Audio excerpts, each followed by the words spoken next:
सोचो अगर आपको एक दिन एक ऐसी रहस्यमयी पेंसिल मिल जाए जिससे आप जो भी ड्रॉ करो वो सच में आपके सामने आ जाए। ऐसा ही कुछ इस आदमी के साथ होता है जिसकी जिंदगी पहले गरीबी और संघर्ष से भरी हुई थी, लेकिन अचानक उसे एक ऐसी ताकत मिल जाती है जो सब कुछ बदल देती है। तो चलिए जानते हैं पूरी कहानी शुरू से। कहानी की शुरुआत एक छोटे से शहर से होती है जहाँ हुवान नाम का एक गरीब आदमी रहता है। हुवान पेशे से एक पेंटर होता है और वह सड़क किनारे बैठकर लोगों की तस्वीरें बनाता है जिससे वह किसी तरह अपना गुजारा करता है। उसकी पेंटिंग बनाने की कला बहुत ही शानदार होती है, लेकिन इसके बावजूद उसे कोई खास पहचान नहीं मिल पाती। इसी दौरान एक दिन एक महंगी स्पोर्ट्स कार आकर उसके सामने रुकती है। कार से एक आदमी उतरता है जिसका नाम इलोंग होता है। इलोंग शहर का एक मशहूर पेंटर होता है और उसकी काफी पहचान होती है, लेकिन असलियत ये होती है कि इलोंग खुद इतना अच्छा पेंटर नहीं होता, बल्कि वह हुवान की बनाई हुई पेंटिंग्स को अपने नाम से बेचता है। इलोंग हुवान के पास आता है और उससे पेंटिंग लेकर उसे कुछ पैसे देता है, लेकिन वह रकम बहुत कम होती है। वहीं दूसरी तरफ वही पेंटिंग इलोंग नीलामी में बहुत ज्यादा कीमत में बेच देता है। हुवान को ये बात अच्छी तरह पता होती है कि उसके साथ धोखा हो रहा है, लेकिन उसके पास कोई नाम या पहचान नहीं होती, इसलिए वह कुछ कर नहीं पाता। इसके बाद दिखाया जाता है कि इलोंग की एक गर्लफ्रेंड होती है जिसका नाम लिसा होता है। लिसा पहले हुवान की गर्लफ्रेंड हुआ करती थी, लेकिन उसने उसे छोड़ दिया था क्योंकि वह एक अमीर और बेहतर जिंदगी चाहती थी। अब वह इलोंग के साथ रहती है और यह बात हुवान को अंदर ही अंदर काफी दुख देती है। इसके बाद हुवान की जिंदगी का दूसरा पहलू दिखाया जाता है जहाँ उसकी वर्तमान गर्लफ्रेंड एनी को दिखाया जाता है। एनी जन्म से अंधी होती है और वह एक छोटे से सैलून में मसाज का काम करती है। वहां आने वाले कुछ ग्राहक उसके साथ गलत व्यवहार करने की कोशिश करते हैं, लेकिन पैसे की मजबूरी के कारण वह चुप रहती है। एक दिन हुवान अचानक वहां पहुंचता है और जब वह देखता है कि कुछ लोग एनी को परेशान कर रहे हैं तो वह उन लोगों से लड़ने लगता है, लेकिन उन लोगों की संख्या ज्यादा होती है, इसलिए वे हुवान को बुरी तरह पीट देते हैं। उसकी हालत खराब हो जाती है, लेकिन एनी उसके साथ खड़ी रहती है और उसका ख्याल रखती है। इसके बाद हुवान के दोस्त जॉन की एंट्री दिखाई जाती है। जॉन हुवान का सबसे अच्छा दोस्त होता है। उसे उसके माता पिता ने घर से निकाल दिया होता है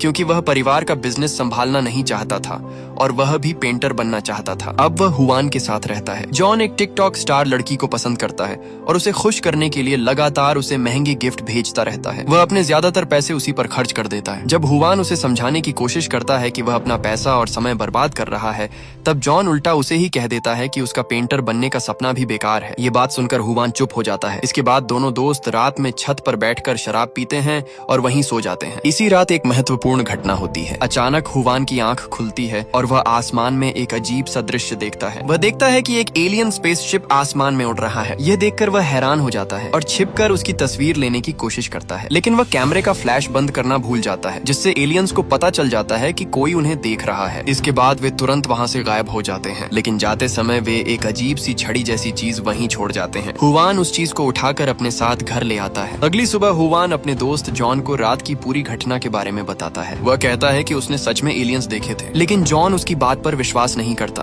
और उसे लगता है कि यह सब उसका भ्रम या सपना था। इसी दौरान हुवान की नजर उस छड़ी पर पड़ती है जिसे वह पिछली रात लाया था। वह सोचने लगता है कि शायद यह सब सच था। इसके बाद एक सीन में दिखाया जाता है कि हुवान एक बच्चे के लिए पेंटिंग बना रहा होता है। तभी उसकी पेंसिल का रंग खत्म हो जाता है। तब वह उस अजीब छड़ी को पेंसिल की तरह इस्तेमाल करता है और एक गोल सर्कल बनाता है। कुछ ही सेकंड बाद वह सर्कल अचानक एक असली पत्थर में बदल जाता है। ये देखकर हुवान हैरान रह जाता है। इसके बाद वह दोबारा कोशिश करता है और इस बार एक सेब बनाता है। कुछ ही पल बाद उसकी बनाई हुई पेंटिंग से एक असली सेब बाहर आ जाता है। अब उसे यकीन हो जाता है कि यह छड़ी कोई साधारण चीज नहीं है। इसके बाद वह तुरंत अपने दोस्त जॉन को बुलाता है और उसे यह सब दिखाने की कोशिश करता है। जॉन पहले उसकी बात पर विश्वास नहीं करता। तब हुवान एक कागज पर सोने की ईंट बनाता है और उसे देखने के लिए कहता है। शुरुआत में कुछ नहीं होता, जिससे जॉन गुस्से में कागज को मरोड़कर बाहर फेंक देता है। तभी बाहर से आवाज आती है और जब वे देखते हैं तो हॉस्टल के मालिक के पास एक असली सोने की ईंट गिर चुकी होती है। इसके बाद दोनों को यकीन हो जाता है कि यह छड़ी सच में जादुई है। इसके बाद दोनों दोस्त मिलकर एक बड़ा कागज लाते हैं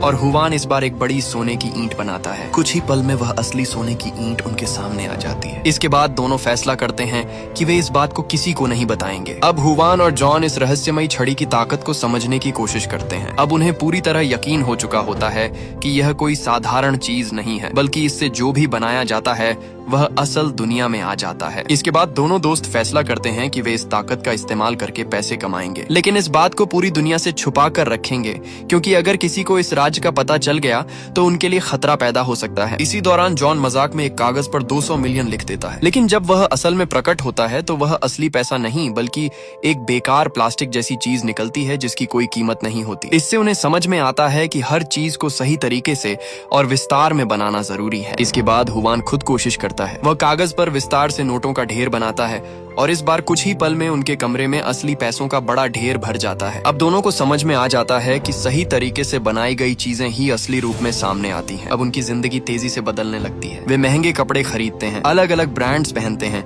और अपनी लाइफस्टाइल पूरी तरह बदल देते हैं। फिर वे महंगी गाड़ियां खरीदते हैं और जो गाड़ियां बाजार में नहीं मिलती उन्हें खुद बनाकर इस्तेमाल करते हैं। इसके बाद हुवान हॉस्टल के मालिक के सामने खड़ा होकर कहता है कि वह वहां रहने वाले सभी पेंटर्स का किराया अगले 100 सालों के लिए पहले ही चुका देता है। ये सुनकर वहां मौजूद सभी लोग खुश हो जाते हैं और उसकी तारीफ करने लगते हैं। अब हुवान एक बड़ा बिलबोर्ड लगवाता है जो ईलोंग के विज्ञापन से भी बड़ा होता है और उस पर लिखवाता है कि वह नंबर 1 पेंटर है। अब धीरे धीरे शहर में उसकी पहचान बनने लगती है। हुवान अपनी ताकत का इस्तेमाल करके एक बहुत बड़ा और शानदार महल बनाता है। वह कागज पर महल की तस्वीर बनाता है और कुछ ही पल में वह महल सच में शहर के बीचों बीच खड़ा हो जाता है। ये देखकर पूरे शहर में हलचल मच जाती है। लोग समझ नहीं पाते कि यह सब कैसे हुआ। कुछ ही समय में वहां पुलिस भी पहुंच जाती है और जांच शुरू कर देती है। इसी दौरान हुवान उस छड़ी पर बने एक बटन को दबाता है जिससे पेंटिंग की सारी लाइनें वापस छड़ी के अंदर चली जाती हैं और उसी समय वह बड़ा महल अचानक गायब हो जाता है। यह देखकर सभी लोग और ज्यादा हैरान हो जाते हैं। हुवान और जॉन समझ जाते हैं कि वे जो भी बनाते हैं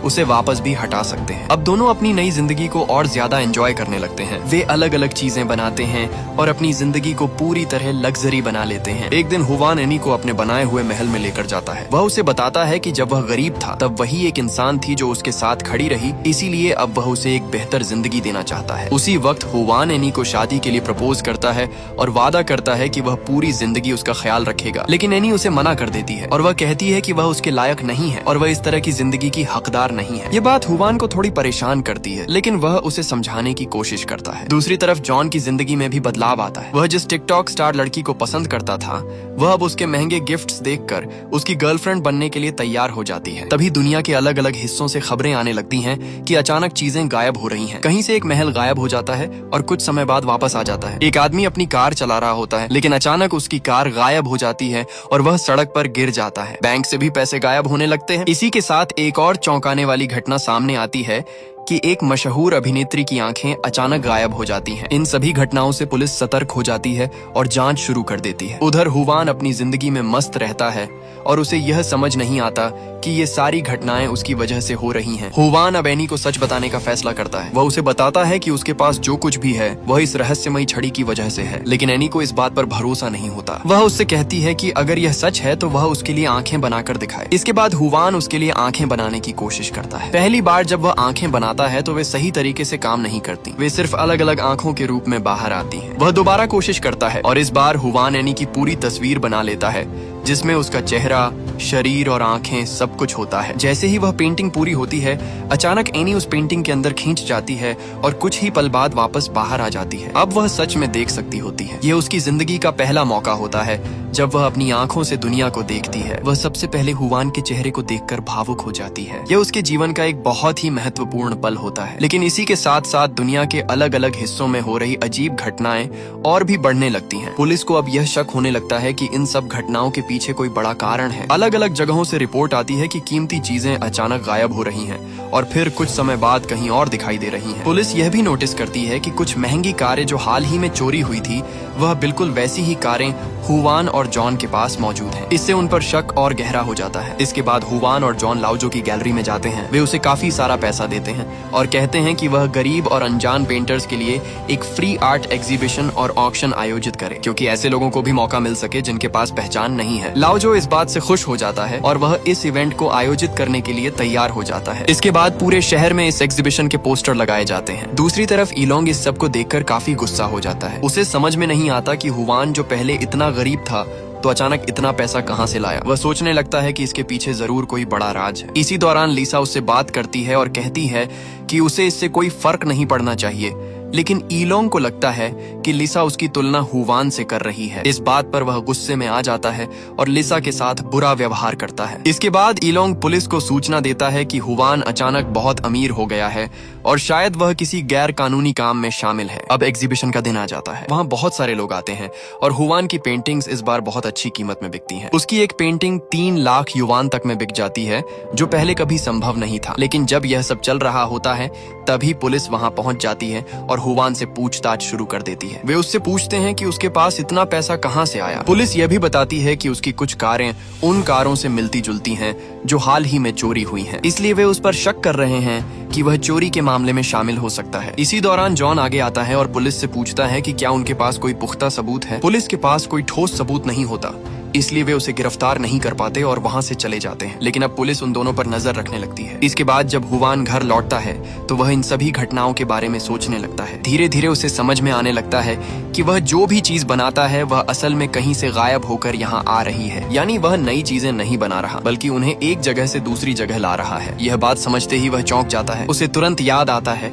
कि एनी की आंखें भी उसी ने बनाई थी। इसका मतलब ये हो सकता है कि वे आंखें किसी और की हों। इसी समय खबरों में यह दिखाया जाता है कि एक मशहूर अभिनेत्री की आंखें अचानक गायब हो गई थीं। अब हुवान को शक होने लगता है कि कहीं एनी की आंखें उसी अभिनेत्री की तो नहीं है। ये सोचकर वह परेशान हो जाता है। इसी दौरान रात में एक और घटना होती है। लिसा, जिसे ईलोंग ने मारा था, वह हुवान के घर आती है। वह उससे अकेले में बात करना चाहती है। दोनों बैठकर बातचीत करते हैं और अपनी पुरानी यादों को याद करते हैं। लिसा उससे माफी मांगती है कि उसने उसे छोड़ दिया था। हुवान कहता है कि यह उसकी गलती नहीं थी, क्योंकि वह उस समय गरीब था और वह बेहतर जिंदगी चाहती थी। धीरे धीरे बातचीत के दौरान हुवान अपना सबसे बड़ा राज भी बता देता है। वह उसे उस रहस्यमयी छड़ी के बारे में सब कुछ बता देता है और कहता है कि उसी की वजह से उसकी जिंदगी बदली है। लेकिन हुवान को यह नहीं पता होता कि ईलोंग ने लिसा पर एक छुपा हुआ कैमरा लगा रखा है, जिससे वह उनकी पूरी बातचीत देख रहा होता है। अब ईलोंग को इस रहस्य के बारे में पूरी जानकारी मिल जाती है। अगले दिन हुवान, जॉन, एनी और जॉन की गर्लफ्रेंड चारों मिलकर बैठते हैं और सोचते हैं कि अब उन्हें क्या करना चाहिए। हुवान बताता है कि जो कुछ भी उन्होंने बनाया है वह असल में चोरी है। ये सुनकर सभी लोग गंभीर हो जाते हैं। जॉन कहता है कि अगर वे सब कुछ वापस कर देंगे तो उनकी जिंदगी फिर से पहले जैसी हो जाएगी। इसी दौरान वह यह भी पूछता है कि क्या हुवान चाहता है कि एनी फिर से अंधी हो जाए। ये सुनकर हुवान चुप हो जाता है। लेकिन तभी एनी खुद कहती है कि वह फिर से अंधी हो जाना पसंद करेगी, लेकिन किसी और की आंखें लेकर नहीं जीना चाहती। ये बात सभी को भावुक कर देती है। इसके बाद जॉन की गर्लफ्रेंड भी कहती है कि अब जब उसे सच पता चल गया है तब भी वह जॉन के साथ रहना चाहती है। आखिरकार चारों यह फैसला करते हैं कि वे उस छड़ी को पुलिस को सौंप देंगे ताकि कोई भी उसका गलत इस्तेमाल न कर सके। लेकिन जब वे उस छड़ी को लेने के लिए जाते हैं तो देखते हैं कि वह वहां से गायब हो चुकी है। अब उन्हें समझ में आता है कि कोई उसे चुरा चुका है। अब उन्हें इस बात का अंदाजा हो जाता है कि यह काम ईलोंग का ही हो सकता है, क्योंकि वही उनके राज्य के बारे में जान चुका था। दूसरी तरफ दिखाया जाता है कि अब वह छड़ी ईलोंग के हाथ में आ चुकी होती है। जैसे ही उसे इस छड़ी की ताकत के बारे में पता चलता है, वह तुरंत इसका इस्तेमाल करना शुरू कर देता है। वह सबसे पहले अपने लिए एक बहुत बड़ा और आधुनिक आर्ट एग्जीबिशन सेंटर बनाता है, जो पहले कभी नहीं देखा गया होता। इसके बाद उसका लालच और बढ़ने लगता है। वह सिर्फ एक आर्ट सेंटर पर नहीं रुकता, बल्कि वह एक विशाल राजमहल भी बना देता है। ये महल किसी साधारण जगह पर नहीं, बल्कि एक बेहद महत्वपूर्ण जगह पर बनाया जाता है, जिससे आसपास के लोगों में घबराहट फैलने लगती है। ईलोंग अब खुद को एक राजा की तरह देखने लगता है। वह इस महल में रहना शुरू कर देता है और खुद को सबसे शक्तिशाली मानने लगता है। इसके बाद वह एक मशहूर ब्यूटी क्वीन को जबरदस्ती अपने पास ले आता है ताकि वह उसे अपनी रानी बना सके। वह एक मंच तैयार करता है और सबके सामने ऐलान करता है कि अब वह इस पूरे राज्य का राजा है और यह लड़की उसकी रानी होगी। उधर पुलिस को भी इस महल और ईलोंग की हरकतों के बारे में पता चल जाता है। उन्हें यह समझ में आ जाता है कि यहाँ कुछ बहुत गलत हो रहा है। इसी वजह से पुलिस वहाँ पहुँचने की तैयारी करती है। दूसरी तरफ हुवान और उसके दोस्त भी ईलोंग को रोकने के लिए वहाँ पहुँचते हैं। जब वे महल के पास पहुँचते हैं तो देखते हैं कि वहाँ पहले से ही काफी हलचल मची हुई है। हुवान ईलोंग से बात करने की कोशिश करता है। वह उसे समझाता है कि यह छड़ी कोई जादुई चीज नहीं है, बल्कि यह सिर्फ चीजों को एक जगह से दूसरी जगह ले जाती है। इसका मतलब है कि वह जो भी बना रहा है वह असल में किसी और से चोरी हो रहा है। लेकिन ईलोंग उसकी बात मानने से इनकार कर देता है। वह कहता है कि दुनिया का नियम यही है कि अगर किसी को कुछ मिलता है तो किसी और से छीनता है। वह अपने लालच में पूरी तरह अंधा हो चुका होता है। इसी दौरान पुलिस वहां पहुंच जाती है और ईलोंग को गिरफ्तार करने की कोशिश करती है, लेकिन ईलोंग इतनी आसानी से हार मानने वाला नहीं होता। वह कहता है कि वह इस दुनिया से दूर चला जाएगा जहाँ उस पर कोई कानून लागू नहीं होगा। वह कहता है कि वह चांद पर जाकर रहेगा। इसके लिए वह उस छड़ी का इस्तेमाल करके एक स्पेसशिप बनाता है, लेकिन जैसे ही वह स्पेसशिप बनता है वह असल में वही एलियन जहाज निकलता है जो पहले धरती पर आया था। कुछ ही देर में उस जहाज से एलियंस बाहर आते हैं। वे सीधे हुवान से पूछते हैं कि उनकी मशीन कहाँ है। हुवान उनकी बात समझ जाता है और वह ईलोंग की तरफ इशारा करता है जिसके पास वह छड़ी होती है। लेकिन अब स्थिति और भी खतरनाक हो जाती है, क्योंकि ईलोंग अपने बचाव के लिए एक टैंक बना लेता है और उसे हथियार की तरह इस्तेमाल करने लगता है। वह पुलिस और बाकी लोगों को डराने की कोशिश करता है। तभी एलियंस अपनी ताकत का इस्तेमाल करते हैं और टैंक की टोप को मोड़कर उसी की तरफ कर देते हैं। ये देखकर ईलोंग डर जाता है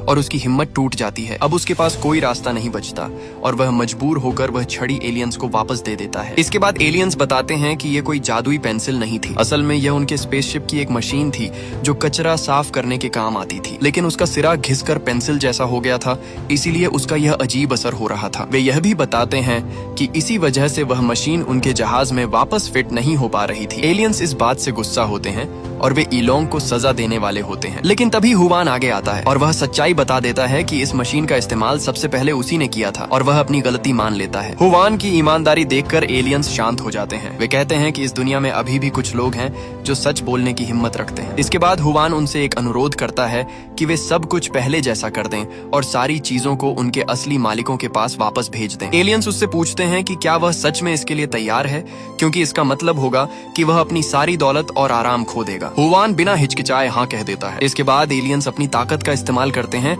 और जो भी चीजें बनाई गई थीं उन्हें वापस उनकी असली जगह पर भेज देते हैं। महल गायब हो जाता है, पैसे वापस चले जाते हैं और सभी कीमती चीजें अपने असली मालिकों के पास पहुंच जाती हैं। इसके साथ ही एनी की आंखें भी वापस चली जाती हैं, जिससे वह फिर से अंधी हो जाती है। इसी दौरान एक और चीज होती है कि एलियंस का स्पेसशिप भी गायब हो जाता है, क्योंकि वह भी उसी छड़ी से बनाया गया था। इसके बाद वे किसी तरह अपने ग्रह पर वापस चले जाते हैं। दूसरी तरफ ईलोंग के पास जो भी चीजें थी सब गायब हो जाती हैं, यहाँ तक कि उसके कपड़े भी वापस चले जाते हैं और वह लगभग बिना कपड़ों के रह जाता है। पुलिस उसे गिरफ्तार कर लेती है क्योंकि उसने लिसा के साथ मारपीट की थी और उसके खिलाफ केस दर्ज होता है। कहानी के अंत में दिखाया जाता है कि कुछ समय बाद हुवान फिर से सड़क किनारे बैठकर पेंटिंग बना रहा होता है और उसकी जिंदगी फिर से पहले जैसी हो जाती है। अब भी वह गरीब होता है और उसकी पेंटिंग पहले की तरह नहीं बिकती, लेकिन इस बार उसके चेहरे पर शांति होती है क्योंकि उसने सही फैसला लिया होता है। और इसी के साथ ये कहानी खत्म हो जाती है।